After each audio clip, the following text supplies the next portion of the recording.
story you are about to hear is true. The names have been changed to protect the innocent.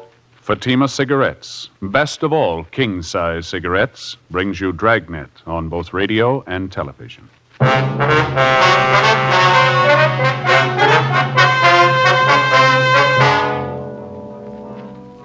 You're a detective sergeant. You're assigned a Bunco detail. An experienced confidence man has set up operations in your city. From his first two victims, he gets more than $8,000. You've got one good lead on the suspect, his method of operation. Your job, get him. Prove Fatima quality yourself today.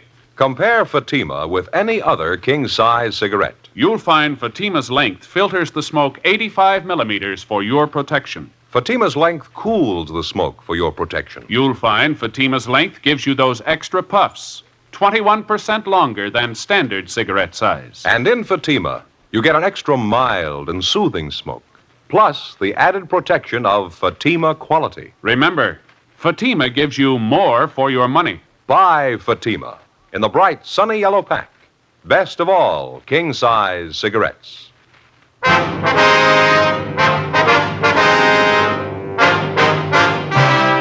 Dragnet, the documented drama of an actual crime.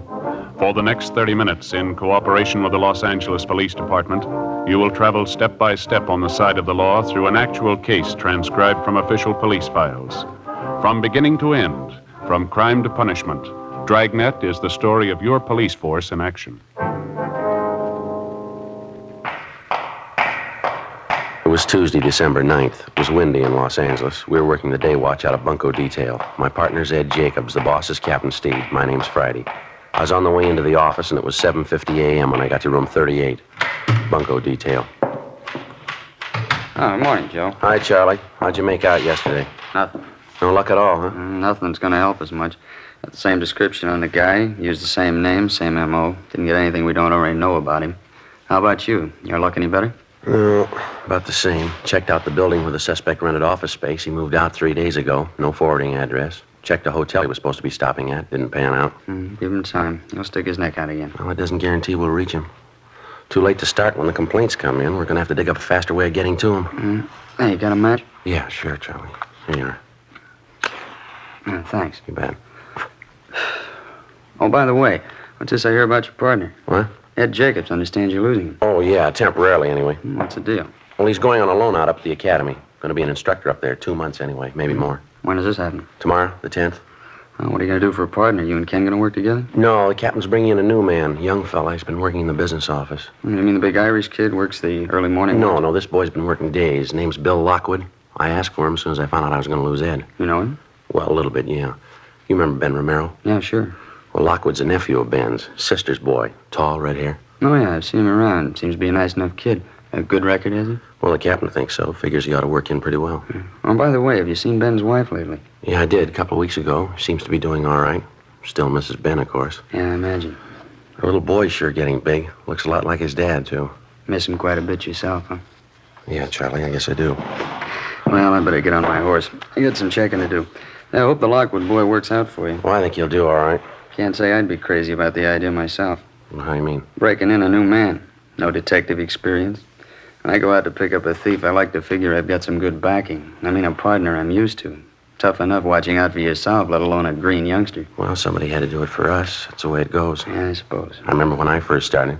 It didn't come much greener than me. Partner did all the work, took all the chances, helped me every foot of the way. He never mentioned it once. I never forgot that. He's a good cop. What was his name? Ben Romero.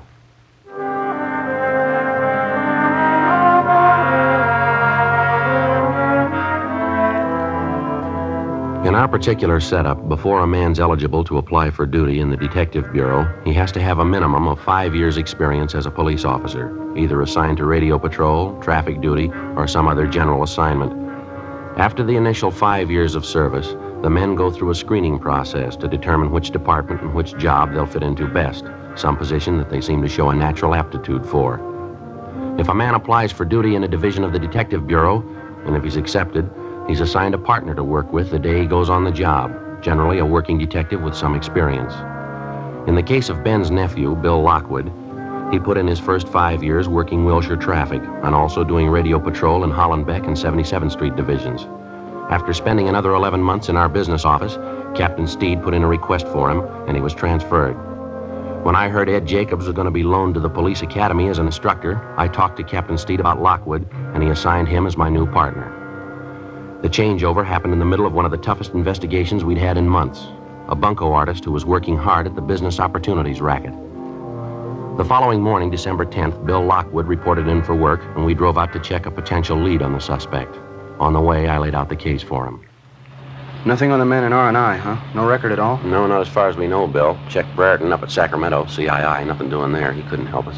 What have you been going on? His description? Yeah, that and his M.O. and his name. He uses a different alias on each job. Russell Preston, that was the last name he used. I see.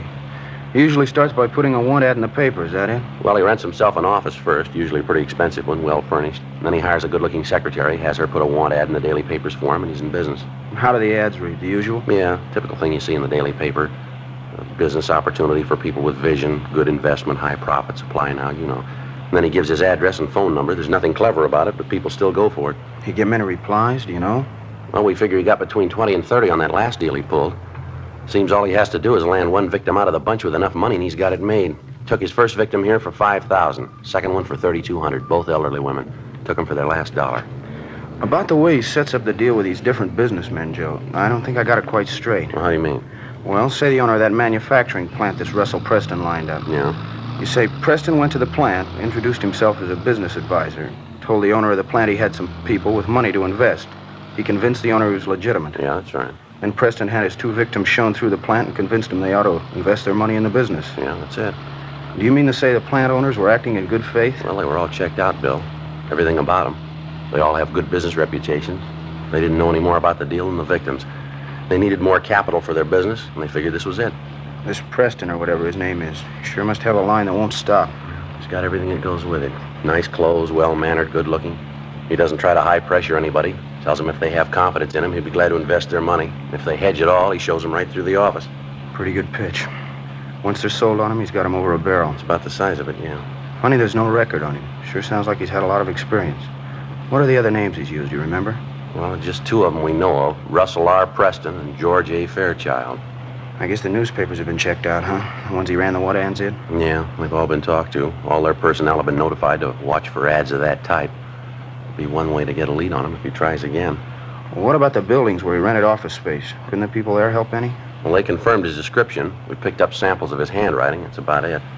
He only rented the offices long enough to cover his deal, about 2 weeks. Let's see, what 100 block is this, Bill? Can you see over there? Let's see. Yeah, 1700. Well, we want the next one, 1811. Who's this woman we're going to talk to? Vivian Castle, that right? Yeah. I'm not sure if she's the right girl or not.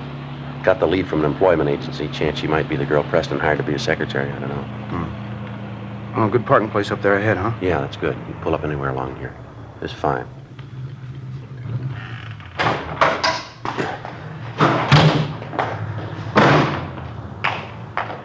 Two doors down, Joe. Real estate office, 1811. Yeah, I see it.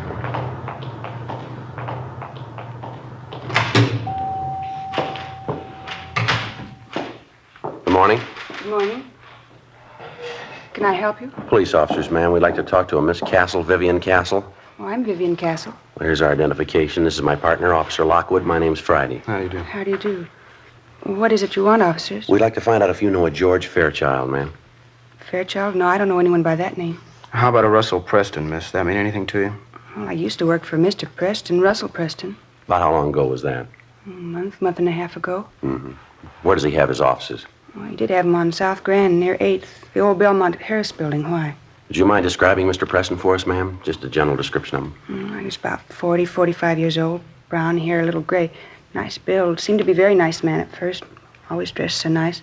Always wore a dark blue suit. Seemed to be very nice. Checks out so far, Joe. Yeah. Would you mind telling me what it's about? We'd like to locate Mr. Preston, ma'am. You any idea where he is now? I wish I did. I'd call the State Labor Commission. He seemed like such a nice man. I've never been so disappointed in my life. How do you mean, Miss Castle? He owes me 2 weeks' pay, $65 a week. Hired me as a private secretary. Good jobs aren't hard to get now either. He can't say he was giving me a break when he hired me. Are you from the Labor Commission? No, ma'am, we're not. Could you tell us how long you worked for this Mr. Preston? Just the 3 weeks. He said I was going to get paid every Friday. Gave me the money for the first week, and that's all. Kept waiting for my pay, but he kept putting me off. Last week and a half, he didn't even show up at the office. I was there all alone, 8 hours a day. Finally, the building manager showed up and told me it was all over. Mr. Preston closed the office. Didn't even have the decency to come in and say thank you, goodbye. I just left. And you have no idea at all where Mr. Preston is now? No, sir, I wish I did. Were there any office files, mail files, any way to get a possible line on him? Not as far as I know. I didn't keep any files for him. Matter of fact, I didn't do any work at all. Just a showpiece. I guess that's all he kept me there for. There's no reason why he shouldn't pay me, though. Are you sure you're not from the Labor Commission? Did Mr. Preston ever have you place any want ads in the daily papers, Miss Castle? Yeah, he did a couple of times. Ads for business opportunities, you know. He was in the investment business, helped people invest their money. Would you happen to know anyone who invested money with him? I mean, would you know them by name? No, not by name. Quite a few people came through the office. I know a few of them made deals with Mr. Preston. I wouldn't remember their names, though. And you don't know any friends he might have had in town? Any of his business associates? No, sir, not a one. I didn't know he had any associates. How about where he was staying, Miss Castle? You must have known that. Now, the first week I was there, I did. It's the only week I got paid for. He was staying at a small hotel on South Flower. He moved the next week, though I don't know where he went after that. Neither does the hotel, I asked them. Well, during the time you worked for him, ma'am, did you ever have anything to do with Mr. Preston socially? I mean, was it part of your job to go out to dinner with him, things like that? I did once or twice when he asked me. I didn't think it was part of my job, though. Mr. Preston didn't mention it either. Once we went out to dinner, just the two of us. Another time we went out with my girlfriend, Norma. I had a terrible time. Mr. Preston was awful. And how do you mean, miss? Well, he drank too much and was throwing his weight around. You know, the boss. And he kept making a play for my girlfriend, Norma. I think he liked her quite a bit. Sure was embarrassing, though. Look, would you mind telling me what's the matter? Is Mr. Preston in trouble with the police? Yes, ma'am, I'm afraid so. He's cheated some people out of quite a bit of money. It's not the first time either. Well, what was it? What'd he do? Confidence scheme. Selling interest in a company he had no connection with. If that isn't the limit. I guess it's my own fault. I should have known better. It's happened before. Ma'am? They hire you. They give you a beautiful office, nice soft chair to sit on. They never give you any work to do. You don't have to lift a finger. I finally got the drift. Yeah. Those are the kind you have to watch out for. Bill Lockwood and I continued questioning the former secretary of Russell Preston, alias George Fairchild, but she was unable to come up with any kind of a definite lead as to the suspect's whereabouts. We left our card with the girl, and she promised to contact us in the event she came across any information regarding Preston. For the rest of the day, we ran down 3 more possible leads. They came from an informant, a head waiter in a second-rate nightclub, a small-time grifter with an axe to grind. And they all figured they had the right answer, where to find Preston. We checked out the 3 locations they gave us, a motel out near Santa Monica, a rooming house in Hollywood, a cocktail lounge in Highland Park. Not one of the 3 paid off. Russell Preston, alias George Fairchild, wasn't known at any of the places, either by name, dress, or physical description. During the next 3 weeks, along with Sergeants Charlie Riblett and Ken Scarce of Bunco Detail, Bill Lockwood and I ran down every possible lead on the suspect. Hotels, the want ad departments of the daily papers, managers of downtown office buildings, secretarial employment agencies, small businesses advertising stock for sale. They got us nothing. Despite all the precautions and all the legwork, on January 6th, we got a call from a Mrs. Marie Barrett in the Westlake Park area. She owned and managed a toy shop just off Wilshire Boulevard. Bill Lockwood and I drove out to talk to her. Yes, and they told me it was the opportunity of a lifetime, a big opportunity. I just can't believe it. Can't understand it. Why, he even took me out and showed me the factory. Him and the man who ran the place. They're making plastics. Showed me the whole plant. You say the plant was out in Glendale, ma'am. Whereabouts? It was right along San Fernando Road, maybe a mile or 2 before you get to the airport. They showed me through the whole plant. Who showed you through, Miss Barrett? Owner of the place in this, Mr. Fairchild. It's a big place, making plastics of all kinds. Can't say I wasn't impressed. What was Mr. Fairchild's first name? Do you remember? George Fairchild and Associates. That was the name on the door of the office when I went up to see him. Of course, I really didn't have a notion to invest any money when I first went up. It was a newspaper ad, you know, and I answered lots of them. Kind of a hobby with me. Yes, ma'am. So I went up to see him and we talked, and as I say, I wasn't thinking of investing any money, but Mr. Fairchild seemed like such a nice man. Seemed to have a good business head on his shoulders. Well, ended up with me putting my whole savings account into the plastics plant.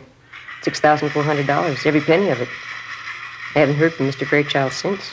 I just don't know what to think. I can't understand it.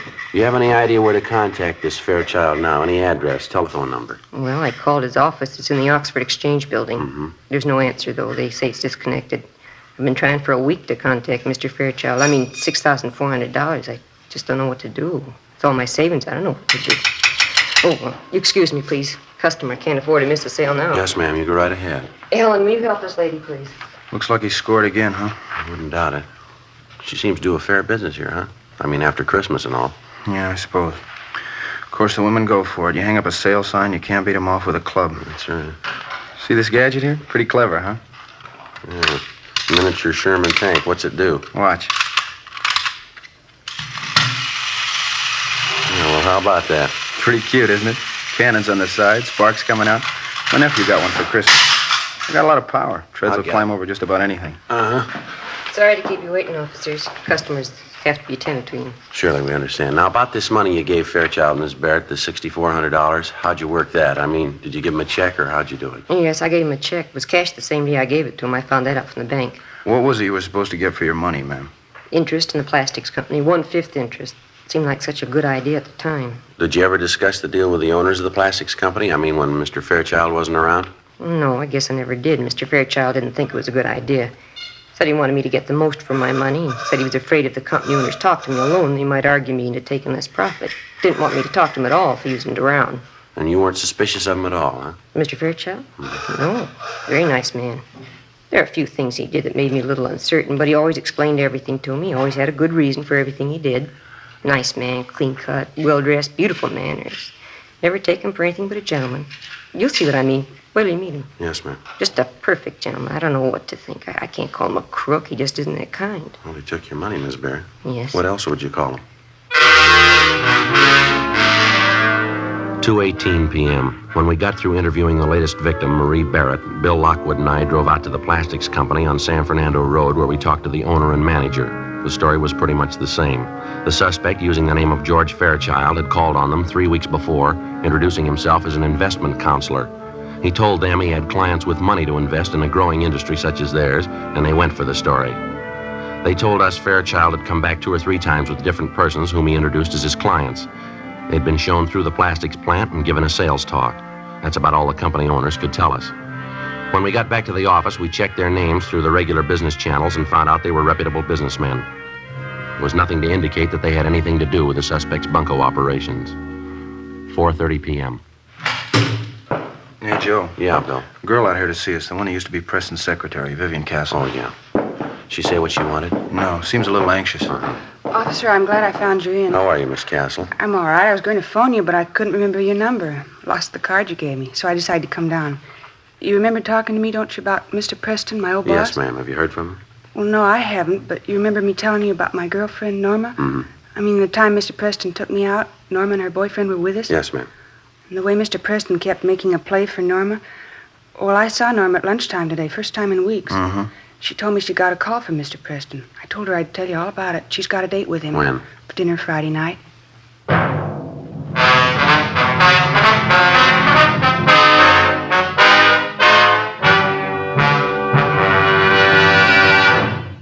You are listening to Dragnet, authentic stories of your police force in action.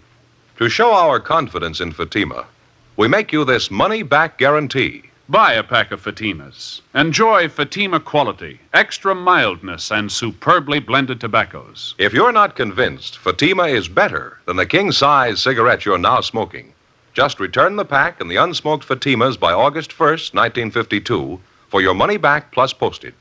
Fatima, Box 37, New York 1. Prove Fatima quality yourself. Compare Fatima with any other king-size cigarette. 1. Fatima's length filters the smoke 85 millimeters for your protection. 2. Fatima's length cools the smoke for your protection. 3. Fatima's length gives you those extra puffs, 21% longer than standard cigarette size. And in Fatima, you get an extra mild and soothing smoke, plus the added protection of Fatima quality. Fatima gives you more for your money. Ask your dealer for Fatima in the bright, sunny yellow pack.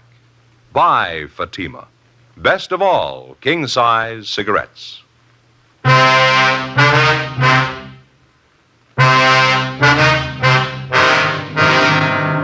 Wednesday, January 6th, 4:50 p.m. We called Vivian Castle's girlfriend, Norma Cummings, and then we drove out to talk to her. The Cummings girl told us that Russell Preston had telephoned that morning and made the date with her for Friday night at 7:30. He said they were to have dinner at a nightclub out in the Wilshire district.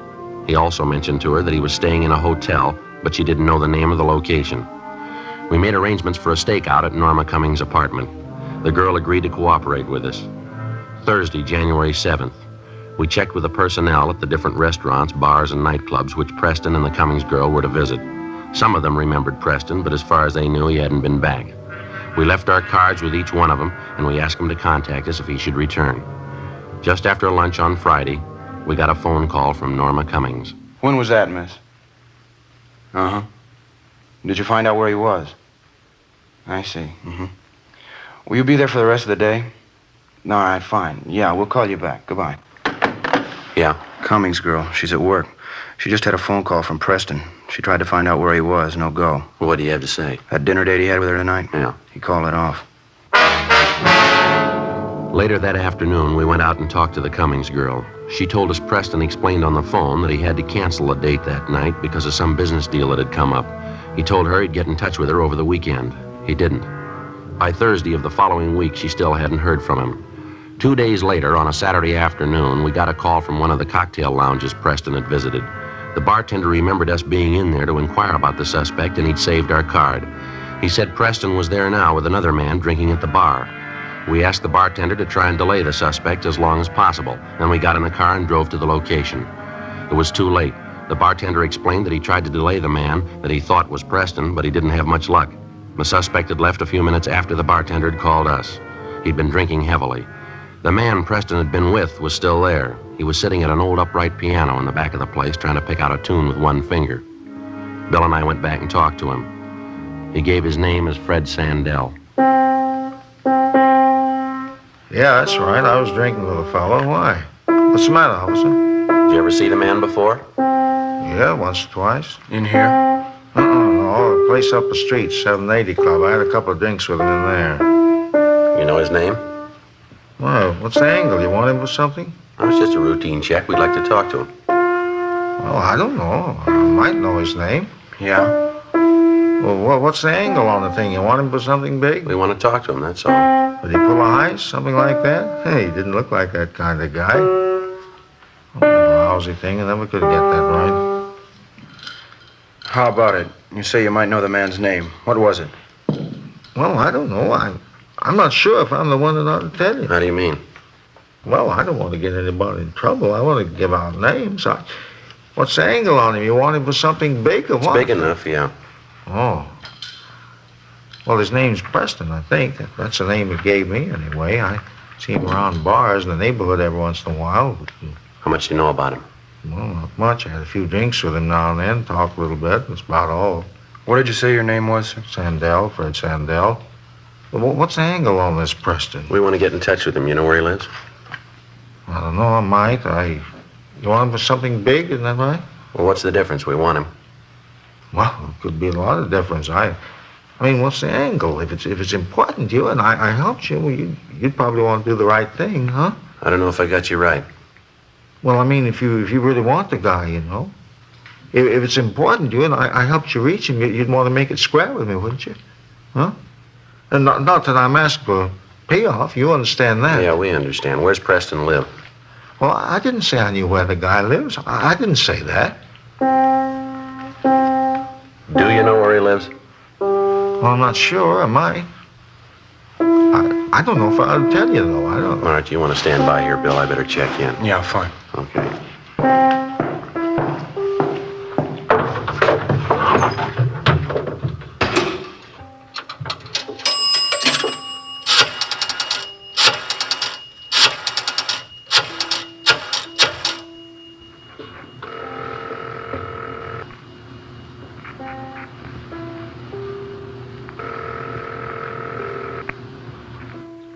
City Hall. 2625, please. 2625. Record Bureau, huh? Yeah, John, this is Joe Friday, Bunco. Yeah, Friday. I'd like to check on a suspect, John. He gives the name of Fred Sandell. He's a WMA, about 45, 5'10", 170 pounds, brown hair, brown eyes, ruddy complexion, small scar just below the left ear. Okay. Want me to call you back on that? Yeah, would you please? I'm at Dunkirk, 35016. Right, I'll call you. Thanks. Oh, say, John, could you switch me over to Bunco, please? I'm calling from outside. Yeah, sure. Hang on. Thank you. Yes. Would you switch? Switch this call over to Bunco detail, please? Bunco detail, surely. Bunco, Riblet. Joe, Friday, Charlie. Anything doing? Oh, yeah, Joe, quite a bit. That suspect of yours, Russell Preston, Mm-hmm. he's been picked up. Yeah? Well, how'd that happen? A radio car picked him up 8th and South Grand. Drunk charge, I understand. He was pretty well plastered, wandering around in the middle of the street.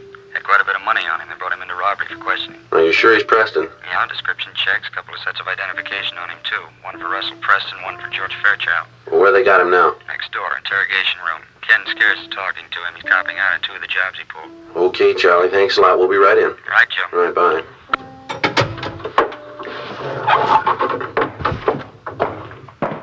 Bill, see you a minute. Yeah. You might as well check in. Preston's been picked up. When? Probably just after you left this bar. A radio car spotted him, pulled him in. How about that? Yeah. You work 2 months on a case, and just when we start to get close, somebody else picks the guy up. Yeah, that's right. It's not very exciting, is it? You know, I was just thinking, officer, I don't want to be a hardhead about this thing, you know. I mean, if you want this guy Preston, I'd be glad I'd help you find him. I don't want to be a hardhead. Excuse me a minute.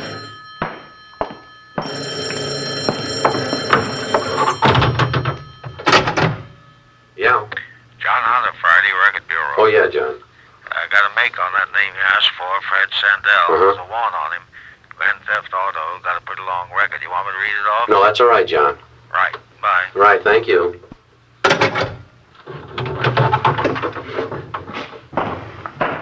What do you say, Sergeant? Suppose we sit down and have a drink and talk things over. And I'll show you where I think this Preston hangs out. I mean, if we make the right deal, Well, it's already been made. You want to grab your top coat there? We'd like to talk to you downtown. Me? What for? What are you talking about? Grand Theft Auto. They want you, mister. Oh, wait a minute. You made a mistake. You didn't come in here looking for me. You're not even assigned to my case. Well, this ain't fair. Get your coat. Let's go.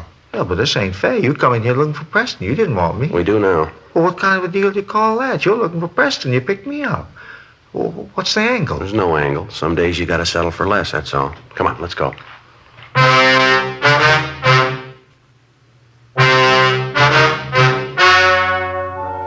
The story you have just heard was true. The names were changed to protect the innocent. On April 5th, trial was held in Superior Court, Department 89, City and County of Los Angeles, State of California. In a moment, the results of that trial.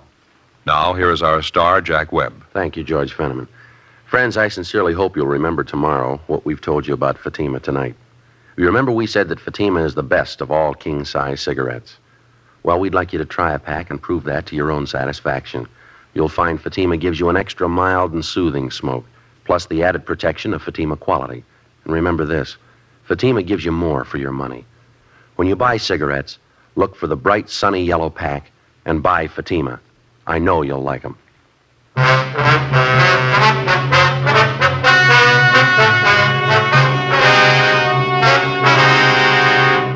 Russell R. Preston, alias George Fairchild, alias Robert Fairchild, was tried and convicted on 3 counts of grand theft.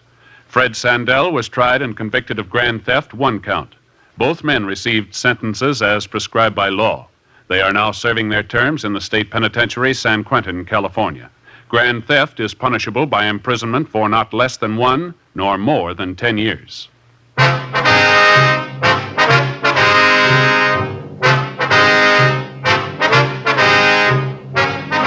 You have just heard Dragnet, a series of authentic cases from official files. Technical advice comes from the Office of Chief of Police W.H. Parker, Los Angeles Police Department. Technical advisors Captain Jack Donahoe, Sergeant Marty Wynn, Sergeant Vance Brasher. Heard tonight were Martin Milner, Marion Richmond, Vic Rodman. Script by Jim Moser. Music by Walter Schumann. Hal Gibney speaking. Fatima Cigarettes, best of all king-size cigarettes, has brought you Dragnet, transcribed from Los Angeles.